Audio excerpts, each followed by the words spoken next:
श्रीराम जय राम जय जय राम, श्रीराम जय राम जय जय Ram. 14 September. सत्पुरुषाची लक्षणे। जो पुष्कळांना मनापासून आवडतो तो मनुष्य चांगला, असा मनुष्य अजरामर होतो। तो निस्वार्थीपणाने राहून मनावर संयम ठेवतो। स्वतःच्या स्वार्थासाठी दुसऱ्याला बुडवण्याचा दुष्टपणा त्याच्याकडून होणे शक्य नाही। असा सत्पुरुष म्हाताऱ्याला म्हातारा, पुरुषाला पुरुष, बाईला बाई, मुलाला मुलासारखा दिसतो।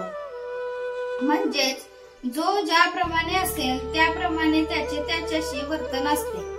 असा मनुष्य कोणाविषयी काही निंदा किंवा स्तुती बोलत नाही। मान घ्यायला योग्य असूनही मानाची अपेक्षा तो करीत नाही।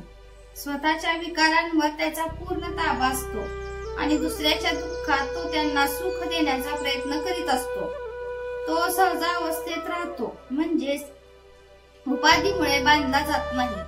असा योगी मनुष्य खरोखरच मुक्त समजावा। अशा लोकांना संत म्हणतात आणि ते जे जी कर्मे करतात ती भगवंताच्या प्रेरणेनेच आणि भगवंतासाठी असल्यामुळे त्या कर्माच्या पासून जगाचे कल्याण घडते। संतांच्या प्रत्येक कर्मामध्ये तुम्हाला प्रेम, दया, परोपकार, निस्वार्थीपणा आणि भगवंताची निष्ठा याच गोष्टी आढळून येतील। अंतरंग ओळखायला स्वतःपासून सुरुवात करावी। माझे चुकते कुठे हे पहावे। दुःख भोगण्याची मला पाळी आली म्हणजे मार्ग चुकला म्हणावे। ज्याला सुख दुःख बाधत नाही तो खरा समाधानी। मी रोज नामस्मरण करतो।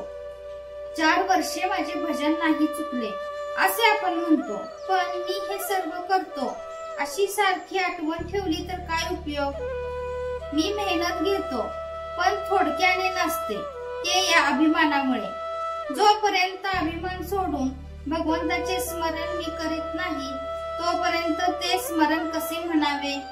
भगवंताशिवाय इतर जाणीव ठेवून मी त्याच्याशी अनन्यपणे वागतो असे कसे म्हणता येईल। मी तुम्हाला खरेच सांगतो, तुम्ही रामाकडे कर्तेपण द्या आणि त्याच्या इच्छेने वागा। तुमची देहबुद्धी नष्ट झाल्याशिवाय राहणार नाही। खुणेने जावे, संतांनी सांगितलेल्या मार्गाने जावे म्हणजे मार्ग सापडतो। खरी तळमळ लागली म्हणजे मार्ग दिसतो आणि खरी कळकळ असली म्हणजे त्यात प्रेम निर्माण होते। भगवंताने माझी आपत्ती दूर करावी हे म्हणणे वेडेपणाचेच आहे। संकटे आपत्ती आल्या म्हणून भगवंताला विसरणे हे केव्हाही योग्य नाही। देहबुद्धीचा नाश नामाच्या स्मरणात आहे खास। नामात प्रेम येत नाही याचा विचार करीत राहिलो तर नामाचाच विसर पडतो। हे कुठे ध्यानात येते। उगीच विचार करीत नाही बसू। समुद्र ओलांडून जाण्याकरता रामाचे नाव घेऊन जी वीट ठेवली ती राहिली हे लक्षात ठेवा। जय जय रघुवीर समर्थ। आजचे बोधवाक्य। चमत्कार करणे हे संत लक्षण नव्हे। संत चमत्कार दाखवावा म्हणून चमत्कार करीत नाहीत।